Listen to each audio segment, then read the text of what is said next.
नमस्कार, झारखंड के संथाल परगना न्यूज में आपका स्वागत है। अब आप खबर जानेंगे दुमका, देवघर, जामताड़ा, गोड्डा, पाकुड़ और साहिबगंज जिला से। आप न्यूज को किस गांव या शहर से देख रहे हैं, हमें कमेंट में जरूर बताएं। वीडियो को शुरू करने से पहले आज का लाइक एम 50 रखते हैं। उम्मीद है आप इसे पूरा कर देंगे।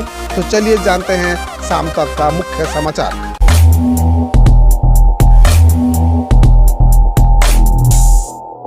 झारखंड में टीएसी के गठन में अब मुख्यमंत्री की होगी भूमिका। राज्यपाल दरकिनार क्या कहते हैं कानून के जानकार। जनजातीय सलाहकार परिषद के गठन की भूमिका से राज्यपाल को बाहर किए जाने पर हेमंत सरकार और राजभवन आमने सामने है। राज्यपाल रमेश बैस ने कहा कि वह इस मामले पर कानूनी राय मशविरा करेंगे। बता दें कि टीएसी की नई नियमावली के तहत Jharkhand tribal advisory council rule की अधिसूचना जारी की गई थी। पहले सदस्यों के मनोनयन का अधिकार राज्यपाल को था। प्रदेश सरकार राज्यपाल से परिषद के सदस्यों के मनोनयन की अनुशंसा करती थी। नई नियमावली के तहत अब यह अधिकार मुख्यमंत्री के पास आ गया है। ऐसे में टीएसी के गठन में अब राज्यपाल की भूमिका नहीं रहेगी। झारखंड हाईकोर्ट को मिले 4 नए न्यायाधीश। हाईकोर्ट में अब 19 तक पहुंची जजों की संख्या। झारखंड हाईकोर्ट शुक्रवार को 4 नए जज मिल गए हैं। इस तरह हाईकोर्ट में जजों की कुल संख्या 19 तक पहुंच गई है। हाईकोर्ट के मुख्य न्यायाधीश डॉक्टर रवि रंजन ने चारों जजों को पद एवं गोपनीयता की शपथ दिलाई। शपथ लेने वाले जजों में justice Gautam Kumar Chaudhary, justice Ambujnath, justice Navneet Kumar और जस्टिस संजय प्रसाद शामिल है। शपथ ग्रहण समारोह के बाद झारखंड हाईकोर्ट के chief justice doctor Ravi Ranjan ने सभी नवनियुक्त जजों को शुभकामनाएं दी। सभी 4 नए जजों को बुके और वारंट देकर उन्हें बधाई भी दी। झारखंड में आदिवासी सलाहकार परिषद के गठन पर बढ़ेगा विवाद। आदिवासी सलाहकार परिषद के गठन में राजभवन की भूमिका खत्म करने को लेकर राज्यपाल रमेश बैस द्वारा सवाल उठाए जाने के बाद यह मुद्दा एक बार फिर तूल पकड़ने लगा है। भाजपा पहले ही परिषद के गठन की प्रक्रिया को अवैधानिक बताकर गठबंधन सरकार को घेरती आ रही है। अब राज्यपाल के रुख से उसके तेवर और कड़े हो सकते हैं। हालांकि सत्ता पक्ष भी इस मुद्दे पर झुकने के मूड में नहीं दिख रहा है और वह इसे आदिवासी सियासत से जोड़ने की कोशिश में है। राज्यपाल की टिप्पणी पर झामुमो और कांग्रेस ने कड़ी प्रतिक्रिया व्यक्त करते हुए कहा कि मुख्यमंत्री हेमंत सोरेन का निर्णय राज्य के आदिवासियों के हित में है और वह अपने कर्तव्य और अधिकार क्षेत्र को बेहतर ढंग से समझते हैं। मतलब साफ है, जैसे जैसे यह मामला बढ़ेगा राज्य में टकराव के साथ साथ कटुता भी बढ़ेगी। झारखंड की राजनीतिक आदिवासी तबके के इर्द गिर्द घूमती है। इसकी बड़ी वजह विधानसभा की कुल 81 सीटों में से 28 विधानसभा क्षेत्रों का अनुसूचित जनजाति के लिए आरक्षित होना भी है। झारखंड के 11 गैर अनुसूचित जिलों में इन विषयों के शिक्षकों की जल्द होगी नियुक्ति। जाने कितने पद है खाली। राज्य के 11 गैर अनुसूचित जिलों के हाई स्कूलों में इतिहास और नागरिक शास्त्र विषय में शिक्षकों की नियुक्ति होगी।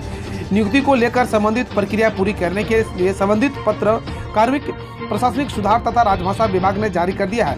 स्कूली शिक्षा एवं साक्षरता विभाग को पत्र प्राप्त हो गया है। पत्र में कहा गया है कि इतिहास नागरिक शास्त्र विषय में अनुसूचित जिलों में नियुक्ति पूरी की जा चुकी है। यह मामला फिलहाल सुप्रीम कोर्ट में विचाराधीन है। झारखंड के डॉक्टर उदय कुमार सिंह को मिला best KVK scientist award. Indian society of extension education division of agricultural extension ICAR नई दिल्ली द्वारा बनारस हिंदू विश्वविद्यालय में आयोजित 3 दिवसीय राष्ट्रीय सेमिनार में झारखंड के कृषि विज्ञान केंद्र वैज्ञानिक ने भाग लिया। सेमिनार के समापन समारोह में सोसाइटी की ओर से केवीके पेटरवार बोकारो के प्रभारी डॉक्टर उदय कुमार सिंह को बेस्ट केवीके साइंटिस्ट अवार्ड से सम्मानित किया गया। यह पुरस्कार यूपी सरकार के मंत्री मनीष जायसवाल एवं ICAR नई दिल्ली के उप महानिदेशक डॉक्टर AK सिंह ने संयुक्त रूप से प्रदान किया। डॉक्टर उदय को यह सम्मान केवीके माध्यम से बोकारो जिले में दलहन एवं तेलहन फसलों के अग्रिम पंक्ति प्रत्याक्षण से आच्छादन एवं उत्पादन में वृद्धि, सीड हब के माध्यम से दलहन एवं तेलहन फसलों के बीच उत्पादन को बढ़ावा देने तथा नव अभिनव कृषि तकनीकी के प्रसार से किसानों की आय में बढ़ोतरी में उत्कृष्ट योगदान के लिए प्रदान किया गया।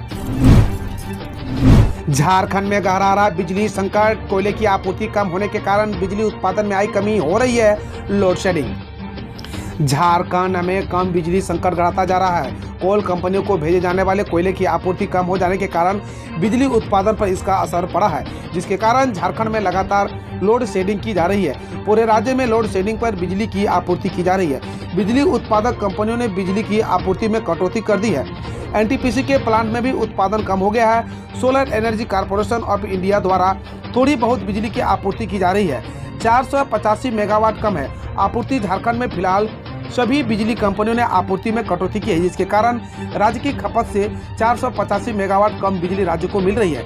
पीक पावर में झारखंड में 2100 मेगावाट बिजली की आवश्यकता होती है, जबकि फिलहाल 1615 मेगावाट की ही आपूर्ति की जा रही है, जिसके कारण राजधानी रांची समेत पूरे राज्य में लोड शेडिंग की जा रही है। गौरतलब है कि नवरात्र के समय लोड शेडिंग के होने के कारण लोगों को काफी परेशानी हो रही है। हॉकी नेशनल की सफलता के लिए हर बारीकियों पर झारखंड हॉकी संघ की नजर। सिमडेगा में 20 अक्टूबर से हॉकी के महाकुंभ का आगाज। सिमडेगा जिले में 11वीं नेशनल जूनियर हॉकी महिला चैंपियनशिप काउंटडाउन शुरू हो गया है। आगामी 20 अक्टूबर से सिमडेगा में हॉकी के महाकुंभ का आगाज होगा। सूबे के युवा मुख्यमंत्री हॉकी के महाकुंभ का उद्घाटन कर खिलाड़ियों को उत्साह करेंगे। चैंपियनशिप की सफलता को लेकर हॉकी झारखंड के अध्यक्ष भोलानाथ सिंह की नजर लगातार स्टोर पर है। खुद हॉकी झारखंड के अध्यक्ष संघ के पदाधिकारियों के साथ हर बारीकियों का निरीक्षण करने में लगे हैं। बाकी झारखंड के अध्यक्ष भोलानाथ सिंह ने सिमडेगा पहुंच विभिन्न व्यवस्था में संबंधित सभी क्षेत्रों में भ्रमण किया और मैदान टीम के आवासन, भोजन व्यवस्था इत्यादि क्षेत्रों में मुआयना किया। उन्होंने सभी व्यवस्थाओं का मुआयना करते हुए हॉकी झारखंड के सचिव विजय शंकर सिंह, हॉकी सिमडेगा के अध्यक्ष मनोज सहित संघ से अन्य पदाधिकारी से मुलाकात की। संथाल परगना के लोगों को मिलेगा तोहफा। देवघर में खुलेगा निफ्ट कॉलेज, गोड्डा में टेक्सटाइल पार्क। संथाल परगना के कई औद्योगिक मुद्दों पर दिल्ली में सांसद डॉक्टर निशिकांत दुबे की केंद्रीय उद्योग और कपड़ा मंत्री पीयूष गोयल के साथ बैठक हुई। इस बैठक में देवघर और गोड्डा को कई तोहफा देने पर सहमति बनी। सांसद डॉक्टर निशिकांत दुबे ने देवघर में निफ्ट कॉलेज खोलने और गोड्डा के भगैया मेगा क्लस्टर को केंद्र सरकार की पीएम मित्र योजना से जोड़ने का प्रस्ताव दिया। साहेबगंज के 11 शिक्षकों ने रांची में लिया प्रशिक्षण। झारखंड शिक्षा अनुसंधान परिषद द्वारा राज्य स्तरीय उन्मुखीकरण सक्षमता विकास प्रशिक्षण का आयोजन रांची में किया गया। इसमें जिले के 11 शारीरिक शिक्षक शिक्षिकाओं ने भाग लिया। इसमें न केवल शारीरिक शिक्षा के महत्व और कार्यप्रणाली के विकास पर जोर दिया गया।